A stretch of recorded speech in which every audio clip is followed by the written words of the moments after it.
Bonsoir Héloïse. Bonsoir Jean-François. Moi, ce qui m'impressionne ce soir, c'est qu'il y a peut-être une trentaine d'invités dans les studios de Théovox Actualité, puis on peut entendre une mouche voler. Les gens sont tous oui, en train d'écouter, puis on est vraiment contents. On sait que tu es arrivé un petit peu sur le tard. À peine arrivé, on t'a mis le micro, puis te voilà à côté de moi pour répondre à quelques-unes de mes questions. La première question, Héloïse, ça fait vraiment comme une saison que tu es régulière. Tu viens à chaque semaine, à chaque mois, au moins quelques fois dans le mois, nous entretenir avec différentes chroniques que les gens, l'auditoire a appris à apprécier. C'est vraiment extraordinaire, tout ton apport à Théovox. Comment toi, de ton côté, tu as trouvé ta participation cette année à Théovox Actualité? Je ne sais pas si tu as remarqué, il y a même eu l'intro de ce soir avec Héloïse comme chroniqueur. Ah, oui? Tu pourras le réécouter à la maison, okay. Mais effectivement, comment tu as trouvé ta saison cette année avec Théovox Actualité? Bien, comme ce que je t'avais dit, c'est ma première entrevue que j'ai faite au mois de septembre. J'avais perdu la voix à cause que j'ai eu des nodules sur les cordes vocales. Et le fait de prendre la parole et d'avoir un forum pour le faire, qui était au Vox, j'ai quasiment eu une guérison spontanée. Les docteurs étaient supposés de m'opérer. Et donc, je voulais le témoigner ici. Je dis tout le temps un peu, bien, pas que Théovox a sauvé ma vie, mais que c'était un win-win, qu'en fait, moi, j'ai retrouvé la santé en étant auprès de votre équipe, qui était une équipe chaleureuse, formidable, puis très humaine. C'est vraiment un bonheur d'être ici. Ah, ben, on est content de te l'entendre dire. Quels pourraient être, par exemple, cet été, les dossiers d'actualité sur lesquels tu pourrais te pencher, par exemple? Bien, fort probablement la loi sur les lanceurs d'alerte. Donc, je vais préparer une entrevue là-dessus. Je vais préparer aussi une entrevue sur le droit naturel, inaliénable de l'objection de conscience. Qu'est-ce qui te fascine dans ce sujet-là?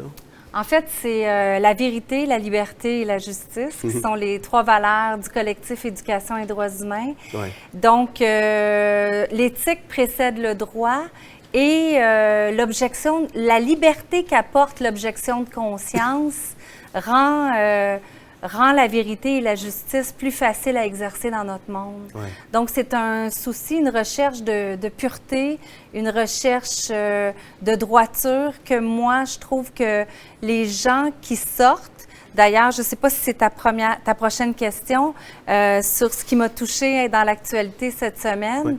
C'est l'extradition de Julian Assange vers les États-Unis. Donc, c'est un super héros comme lanceur d'alerte international. Et ces gens-là vivent des périls à leur vie. C'est leur vie qui est en cause, là. Puis il y a la mère de Julian Assange qui a fait un beau témoignage. Julian a perdu sa santé, il n'a pas eu les traitements en prison. Je suis extrêmement touchée par le courage et les gens dans le public aussi. Je vous fais une annonce, je vous fais en fait un hommage. Je suis fière de tous les militants, de tous les résistants.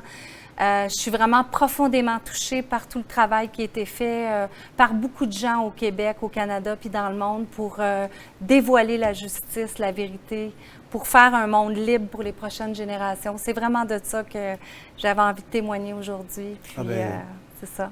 Voilà, c'est fait. C'est fait. C'est exactement ça. Sûrement. On en a parlé cet été, il y a une émission qui va prendre place, une nouvelle émission qu'on va lancer, qui va remplacer l'émission de Théovox Actualité le jeudi soir. Cette émission sera le panel. Le panel, ça va être une émission qui va traiter de différents sujets d'actualité, un sujet par semaine avec un panel. Je serai assis à ta place pour mieux voir les 3-4 intervenants avec qui on va s'entretenir cet été. Il va y avoir des sujets extraordinaires. On parlait, toi et moi notamment, de l'éducation à la sexualité, un programme qui est rentré dans nos écoles en 2018-2019 et qui fait, selon moi, du ravage. Tu seras une de nos panélistes à l'émission avec des psychologues, puis peut-être même des sexologues. On est en train de peaufiner tout ça. Fait qu'on va te revoir cet été dans le cadre de l'émission Le Panels. Et manquez pas ça, les auditeurs à la maison qui nous écoutez cet été-là. Ça va être un format un peu différent, mais combien valorisant ce format-là, puis combien éducatif aussi. On va apprendre toutes sortes de sujets à l'intérieur de cette nouvelle émission-là. Et là, j'ai envie de te poser la question suivante. Est-ce qu'on peut compter sur toi pour un retour au mois de septembre? J'espère, oui. Je devrais être là en théorie et en pratique.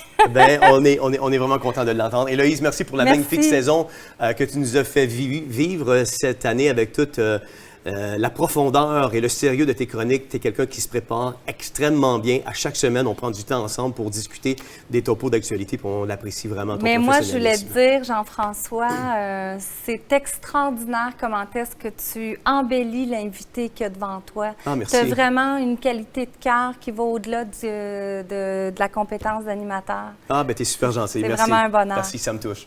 Merci. On se revoit plus tard. On aime vraiment les chroniques d'Héloïse. Je sais pas pour vous, mais la dernière notamment qu'elle a livrée à l'auditoire de Théovox, où elle parlait de la 9 langues, puis elle faisait les parallèles avec 1984, le livre de George Orwell. Ça a été vraiment une chronique qui a connu vraiment son coup de cœur. Si vous ne l'avez pas encore visualisé, je vous invite à aller la voir sur theovox.tv ou encore sur la page Facebook. Vous allez être en mesure de pouvoir retrouver ces chroniques qui vraiment sont... On voit le sérieux d'Héloïse, on voit le travail qu'elle fait à travers chacune de ses chroniques et on voit vraiment l'appréciation de l'auditoire de par le visionnement que ces chroniques ont à chaque semaine.